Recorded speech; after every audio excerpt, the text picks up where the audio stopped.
Bismillahirrahmanirrahim. Assalamualaikum warahmatullahi wabarakatuh. Bapak-bapak, ibu-ibu, mas-mas, mbak-mbak, khususnya adik-adikku sekalian yang dirahmati Allah dimanapun Anda berada. Kembali di IIP Channel bersama saya, IIP Wijayanto. Kali ini kita akan membahas tema sangat mencintai mantan. Apakah masih bisa dia balik? Jawabannya sangat bisa. Jadi saya baca beberapa komen, kurang lebih sama pertanyaannya. Masih sangat mencintai mantan, sangat mencintai mantan suami, apakah dia masih bisa balik? Jadi kekuatan cinta itu luar biasa ya. Cinta dalam segala dimensinya. Misal cinta orang tua kepada anak-anaknya, ya, cinta itu di hati. Maka apa yang dia lakukan, dia sanggup berkorban apa saja. Yang penting anak-anaknya lebih baik dari dia. Yang penting anak-anaknya bahagia, walaupun dia menjadi orang yang paling menderita. Dia tidak apa-apa, tidak makan.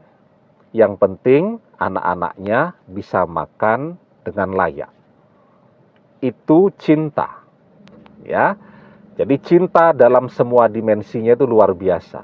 Termasuk cinta suami kepada istrinya, istri kepada suaminya, ya. Yang belum menikah, calon suami kepada calon istrinya dan sebaliknya. Jadi ketika perpisahan itu terjadi, apakah orang masih bisa bersama kembali? Apa yang dilakukan seseorang ketika dia masih berharap? Artinya kalau masih berharap itu kan dia masih mencintai. Dia masih berharap untuk bisa bersama-sama lagi. Yang dia lakukan adalah berjuang agar orang yang ia cintai ini bisa kembali bersamanya. Nah sekarang perjuangan apa yang bisa dilakukan? Sementara ketemu tidak bisa, telepon tidak bisa, chatting WhatsApp tidak bisa, media sosial diblokir semua, ketemu dia tidak mau, dan seterusnya. Karena selalu saja yang kita bayangkan, perjuangan untuk mendapatkan cinta dari orang yang kita cintai itu adalah dengan ngejar-ngejar. Ngejar-ngejar itu maksudnya telepon terus, chatting terus, ke rumahnya, ya, nunggui dia di tempat kerjanya, dan seterusnya. Nah itu selalu yang ada dalam bayangan kita demikian ya. Padahal yang namanya ngejar-ngejar itu tidak harus selalu seperti itu. Karena ngejar-ngejar yang begini lebih banyak yang tertolaknya. Ya. Orang sedang tidak mau dengan kita, sedang benci-bencinya dengan kita. Kita kejar-kejar.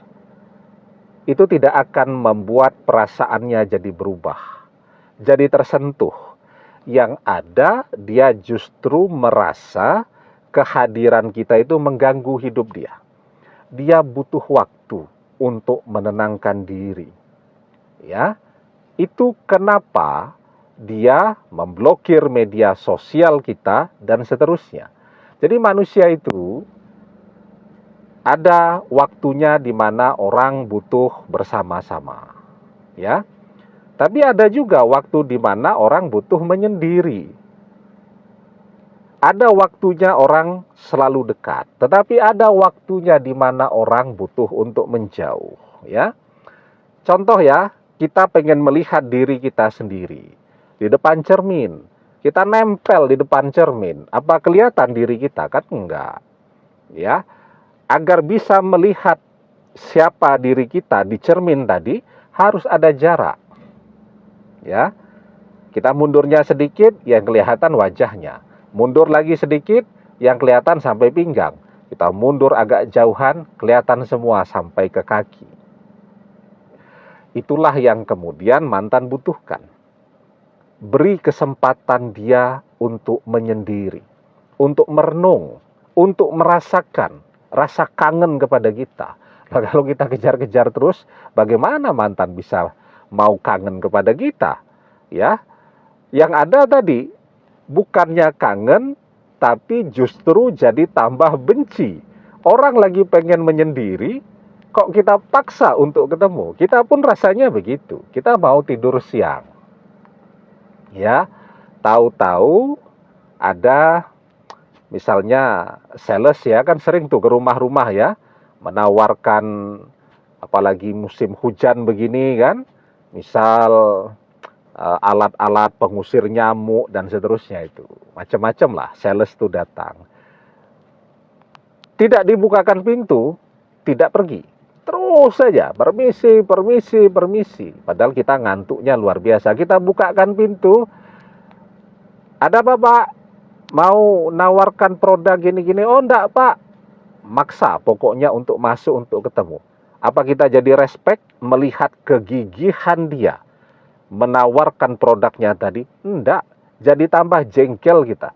Jadi tambah benci, bahkan bisa jadi emosi. Ya. Nah, jadi itulah kira-kira yang mantan butuhkan pada saat ini. Untuk agar dia tahu betapa sesungguhnya dia juga mencintai kita. Dia butuh jauh dulu dari kita.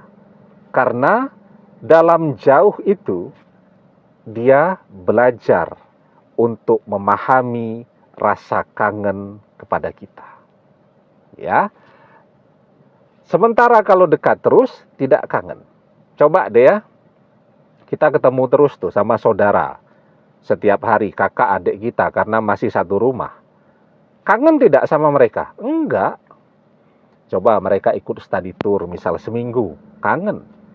Ya, atau mereka kuliah merantau, pulang setiap tahun setahun sekali. Kangennya luar biasa. Padahal tiap hari masih bisa video call dan seterusnya. Bayangkan nih, biasanya video call setiap hari, telepon setiap hari, ketemu setiap hari. Sekarang berjauhan.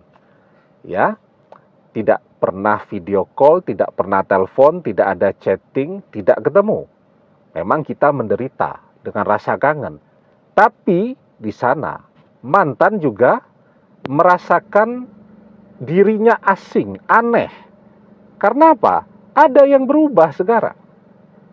Artinya kita menderita, mantan juga mulai belajar untuk menderita. Ya. Nah, jadi itulah yang mantan butuhkan pada saat ini. Perjuangan kita apa? Perjuangan kita adalah bersabar, menjauh dari mantan, memberikan kesempatan kepada dia untuk merenung, ya, menemukan perasaan cinta di dalam hatinya kepada kita. Seperti tadi kan, melihat cermin, orang butuh menjauh untuk menemukan dirinya sendiri. Ya, air tuh ya, misal ada sungai itu kecil, kita acak-acak tuh, kita aduk-aduk, jadi kotor, jadi keruh. Karena keruh, kita tidak bisa melihat kedalamannya. Tapi ketika air tadi kita diamkan, kita bisa melihat kedalamannya. Kalau mantan kita dekati terus, itu sama saja kita terus mengacak-acak hati dan pikirannya. Sehingga dia tidak bisa jernih melihat ke kedalaman hatinya. Dan itu memang perjuangan yang berat. Kangen, berjuang untuk tidak ketemu. Kangen, berjuang untuk tidak telepon. Itu memang beratnya luar biasa. Kalau ada orang komen, ya sudah lupakan mantan. Tentu saja kita mudah mengatakan itu karena bukan kita yang merasakan. Tetapi ketika orang yang merasakan kangen kepada orang yang dia cintai, dan dia harus bertahan untuk tidak menghubungi orang yang dia cintai, agar orang yang dia cintai ini merasa tenang dulu, ya, itu adalah perjuangan yang amat sangat berat dan pengorbanan yang besar, ya. Nah, sekarang apa yang kita lakukan nih ketika berjauhan dengan mantan? Ya tentu tidak diam saja. Satu, kita berdoa. Ya, berdoanya jangan setengah-setengah. Berdoanya kita kunci mantan agar menjadi jodoh sejati kita dunia akhirat. Mesti pertanyaannya, doanya apa Pak Ustadz? Ya, berdoa itu pakai doa bahasa Arab, oke. Kalau tidak bisa berdoa pakai bahasa Arab, kita berdoa dengan bahasa apapun yang kita bisa dan kita paling mantap untuk berdoa. Ya, jadi kita berdoa nih ya, ya Allah, jadikanlah mantan, kita sebut namanya, ya kita sebut nama orang tuanya, bin atau binti siapa, untuk menjadi jodohku selamanya dunia akhirat. Nah itu namanya mengunci jodohnya mantan untuk kita. Nanti pertanyaan lagi itu, saya enggak tahu nama bapaknya siapa. Aduh, ya. Sudah jadi mantan bersama bertahun-tahun, enggak tahu nama bapaknya. Jadi selama bersama tuh ngobrol apa saja. Ya. Karena ya itu tadi, kalau mau berdoa jodoh itu yang diajarkan guru-guru kita, ya, ya Allah, jadikanlah aku, kita sebut nama kita, nama orang tua kita, sebagai satu-satunya jodoh, kita sebut nama orang yang kita cintai, juga bin atau binti bapaknya. Ya. Nah, jadi itu ya, kita berdoa dengan sungguh-sungguh. Kekuatan doa itu. Doa itu adalah yang paling penting di sisi Allah. Laisa sayun akroma 'alallahi ta'ala minad doa. Tidak ada yang lebih penting di sisi Allah daripada doa. Bahkan takdir pun itu bisa berubah selama orang masih mau berdoa. Mantan ditakdirkan bukan jodoh kita. Kita berdoa, ya, ya Allah jadikan dia sebagai jodohku. Allah kabulkan. Takdir berubah dari tidak berjodoh menjadi berjodoh. Satu-satunya yang bisa mengubah takdir, yang bisa menolak takdir adalah doa. La yaruddul qada'a illa doa. Tidak ada yang bisa menolak takdir illa doa, kecuali doa. Ya. Nah, sekarang di channel kita ini koleksi doanya banyak. Nanti buka di playlist bagian amalan dan doa. Silakan dipilih mau mengamalkan doa dan amalan yang mana. Kalau kemudian misal tidak bisa melafazkannya dalam bahasa Arab, mungkin karena belum pernah mengaji dan seterusnya, berdoa artinya, baca artinya ya. Kalaupun tidak bisa, berdoa apa saja dengan kalimat kita sendiri. Yang terpenting hati kita yakin bahwa doa itu terkabul. Dan berdoa jangan cuma sekali. Berdoa sampai doa itu terkabul. Ya, nanti baru berdoa sekali kok mantan belum balik juga. Ya.